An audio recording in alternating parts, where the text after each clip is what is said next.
Dear students, today we should consider one more important aspect regarding preparation for English language. TGT, PGT के exam में या अन्य जो exams होते हैं, इंग्लिश लैंग्वेज ये ग्रामर तो होता ही है पाठ्यक्रम में, सिलेबस में, तो उसमें एक आइडेंटिफाई पार्ट्स ऑफ स्पीच करने के लिए आता है। तो उसको आज हम आपको आइडेंटिफाई, कोई भी आइडेंटिफाई करिएगा तो आप क्या करेंगे, पार्ट्स ऑफ स्पीच को करेंगे, इसको आइडेंटिफाई करना, क्योंकि शब्द एक है और उसका प्रयोग अलग अलग वाक्यों में होगा, तो उसको आपको रिकॉग्नाइज करना पड़ेगा। अब थ्रू एग्जाम्पल देखिए, जैसे मान लीजिए हम लोग कहें कि there is much truth, there is much truth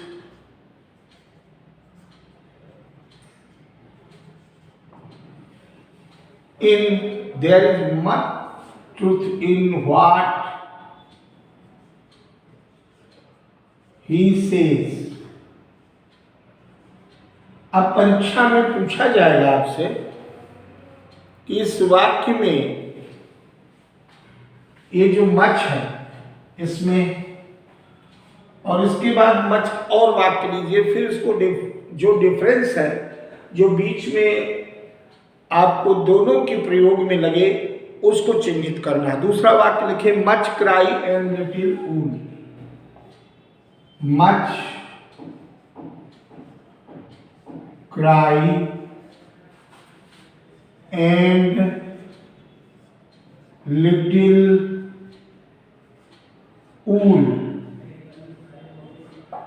अब इसमें मच को अंडरलाइन कर दें।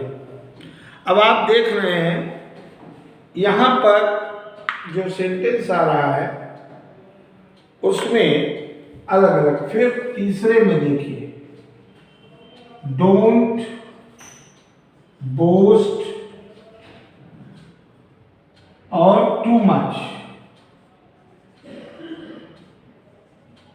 यहां भी मच का प्रयोग है। कृपया ऐसे सेंटेंस लिखते जाएं और उसके आधार पर आप अंतर को मैं बताता हूं।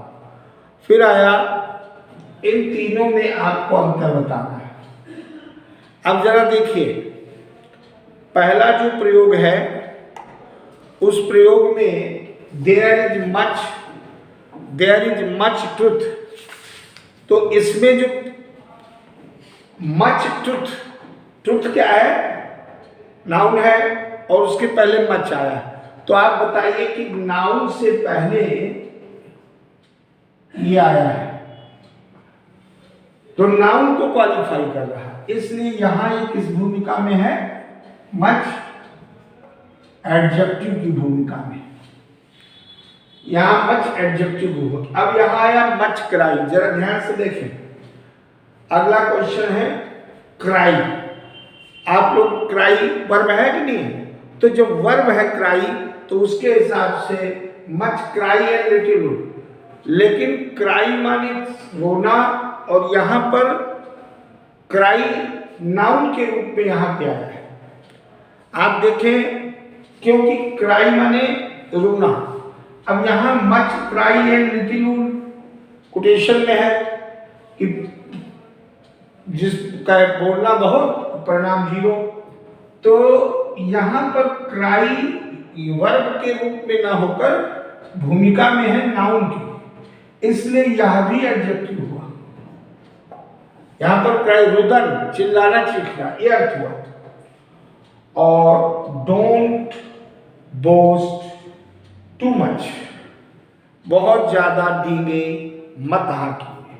अब देखिए यहां पर किसको मॉडिफाई कर रहा है, आप लोग खुद ही देख लीजिए, वर्ब को मॉडिफाई कर रहा है, डींगे हाँकने को मॉडिफाई कर रहा, इसलिए हम मच किस भूमिका में है, एडवर्ब की भूमिका में है।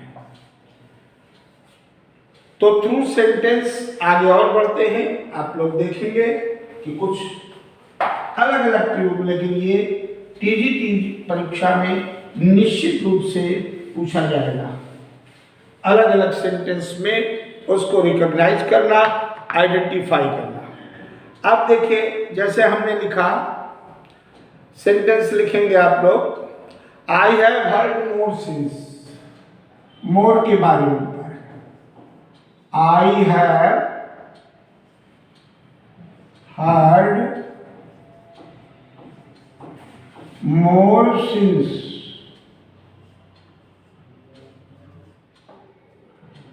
अब इस वाक्य में ध्यान से लिखें, I have heard more since, और सेकंड वाक्य लिख लें आप लोग, जैसे this sum is more difficult, this sum is more difficult.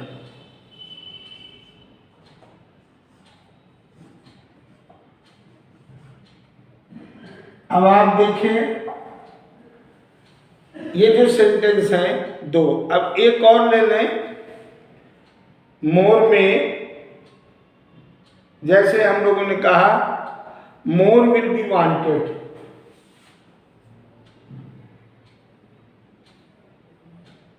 More will be wanted. अब इनमें सब में, तीनों वाक्यों में मोर को अंडरलाइन कर लीजिए। अब देखिए, मोर में आप जानते हैं कि ये कंपैरेटिव डिग्री में मच का मच और मोर, मच पॉजिटिव डिग्री, मोर कंपैरेटिव डिग्री और मोस्ट सुपरलेटिव डिग्री। यहां पर जो क्वेश्चन आया है, आई हैव हर्ड मोर सिंस। अब आप ये बताएं, मैं पूछना चाहता हूं आप लोगों से कि यहां पर हर्ड क्या है? हर्ड क्या है? हर्ड वर्ब है और मोर उसके बाद सिंस है। अब दिक्कत यह है इस वाक्य में कि मैंने सुना है, मोर सिंस, अब यहां पर उसके बारे में सुना है। क्या सुना? कुछ बातें सुनी है, तब से। अब सिंस सूचित कर रहा है उस टाइम को, उस पीरियड को, लेकिन मोर क्या सुना है? इसके बाद मोर इंफॉर्मेशन, मोर थिंग्स, ये तो दिया नहीं। इसलिए यहां मोर के बाद कोई भी नाउन नहीं आया, और अगर ये सिंस न लगा होता तो हम एडवर्ब कहते हैं। लेकिन कह रहा आई हैव हर्ड मोर सिंस, तब से मैंने बहुत सी चीजें सुन रखी। तो जो बातें सुन रखी उसका उल्लेख नहीं है। तो जब भी बिना नाउन के इस प्रकार के कोई भी शब्द होंगे तो वहां पर प्रोनाउन ही होगा। क्या होगा? प्रोनाउन। यहां पर मोर प्रोनाउन के रूप। अगर मोर थिंग्स होता तो एडजेक्टिव हो जाता। फिर this sum is more difficult, ये तो आप आसानी से कर लेंगे। जैसे आया तो this sum is more difficult, इसमें सीधे सीधे किसमें आ रहा है? क्योंकि डिफिकल्ट क्या है? ये एडजेक्टिव है और एडजेक्टिव को मॉडिफाई कर रहा मोर, तो ये यहां पर सीधे सीधे एडवर्ब की भूमिका में आ गया। जब भी एडजेक्टिव को मॉडिफाई करे तो निश्चित रूप से वह शब्द एडवर्ब होता है। फिर मोर विल बी वांटेड शुरू में आ गया।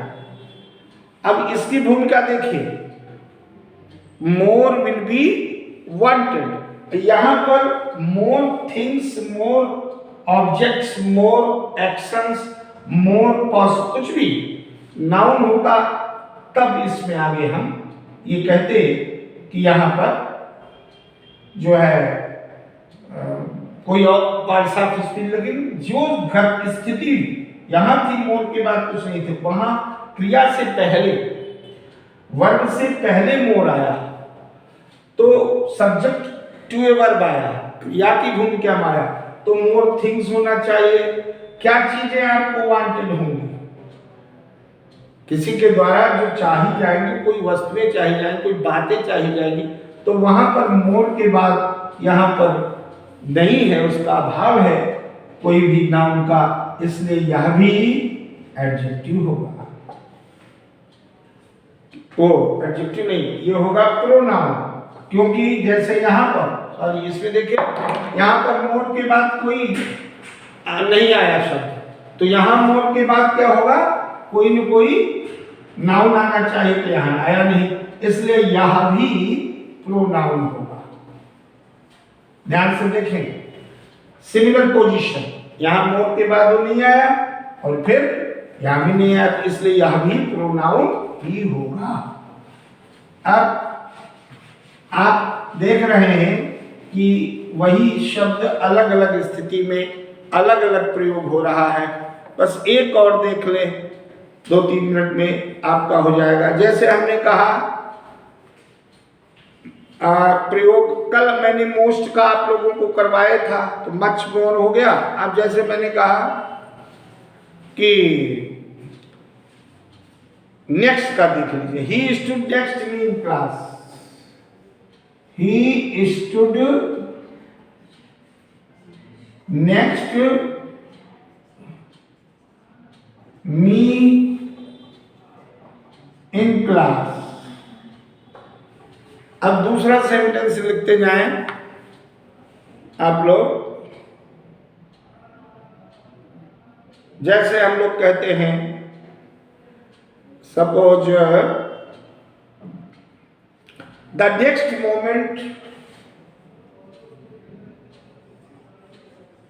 नेक्स्ट मोमेंट, नोट कर ले आप लोगों से, the next moment he left the room। ध्यान से देखें। और तीसरा वाक्य भी देख लें। तीसरा वाक्य what happened next, what happened next. अब यहां पर नेक्स्ट को तीनों वाक्यों में अंडरलाइन कर दिया। अब जरा ध्यान दें, क्वेश्चन में नेक्स्ट को आइडेंटिफाई करना है। जैसे he stood next me in class, अब इसको आप देखें कि वो क्लास में मुझसे आगे खड़ा था, तो यहां पर नेक्स्ट का संबंध मुझसे है। और जब कोई संबंध नाउन या प्रोनाउन से होता है तो मैंने आपको बताया था वहां प्रीपोजिशन होता है। किसके आगे खड़ा था? मुझसे आगे। तो यहाँ पर मी जो है वो प्रोनाउन है और उससे आगे खड़ा था, तो ये क्या हो जाएगा? प्रीपोजिशन की भूमिका में। अब आप देखें कि जब प्रीपोजिशन की भूमिका में होता है तो या तो आगे नाउन या प्रोनाउन और उससे संबंध बताता है। अब the next moment he left the room, यहां पर ध्यान से देखिए मोमेंट क्या है? मोमेंट शब्द जो है वो नाउन है और उस नाउन को मॉडिफाई कर रहा है, वो क्वालिफाई कर रहा है नेक्स्ट शब्द। इसलिए नाउन को जब क्वालिफाई संबंध बताए तो प्रीपोजिशन, जब क्वालिफाई करे तो एडजेक्टिव। और व्हाट हैपेंड नेक्स्ट, अगले बात क्या घटित हुआ, तो यहाँ वर्ब को मॉडिफाई कर रहा है, इसलिए वर्ब को मॉडिफाई करने वाला एडवर्ब होता है। तो इस प्रकार से आप सभी लोगों को वाक्य के थ्रू जब आप ऐसा करेंगे तो निश्चित रूप से एक परफेक्शन आएगा पहचानने में। और एक हम नो का भी, जैसे हम लोग नो को देख लें, हम लोग कहते हैं वी हैव नो मनी। अच्छा, यूजुअली ये सिंपल लगता है, लेकिन ग्रामर में कितना महत्व है कि किस प्रकार से उसको परीक्षा में अगर जरा चूकते हो तो आंसर रॉन्ग हो जाता है। इसलिए be aware while you try to this type of question. तो जरा देखें, एक में आया we have no money, दूसरा his answer was decided no. His answer, ठीक है ना, नोट कर लें, his answer was decided no. His answer was decided no. ये नो को अंडरलाइन करें और तीसरे में अंडरलाइन कर दें we he is no better no worse. ये तीन वाक्य देखें, ही इज नो बेटर और नो वर्स, बहुत इंपॉर्टेंट है। यहां भी नो, यहां भी नो और ये नो, तीनों को अंडरलाइन। अब देखिए पहले में वी हैव नो मनी, जाहिर सी बात है कि मनी क्या है, मनी जो है वो नाउन है और नाउन से पहले अनकाउंटेबल नाउन है, तो नो आ गया तो एडजेक्टिव हो गया, क्योंकि यहां पर नो सीधे सीधे नाउन को क्वालिफाई कर रहा है। अब क्वेश्चन नंबर, इसमें देखिए डिसाइडेड को मॉडिफाई कर रहा है। His answer was a decided no, यानी अ डिसाइडेड नो, पूरी तरीके से उसने कह दिया कि वहां पर उसका डिसाइडेड नो।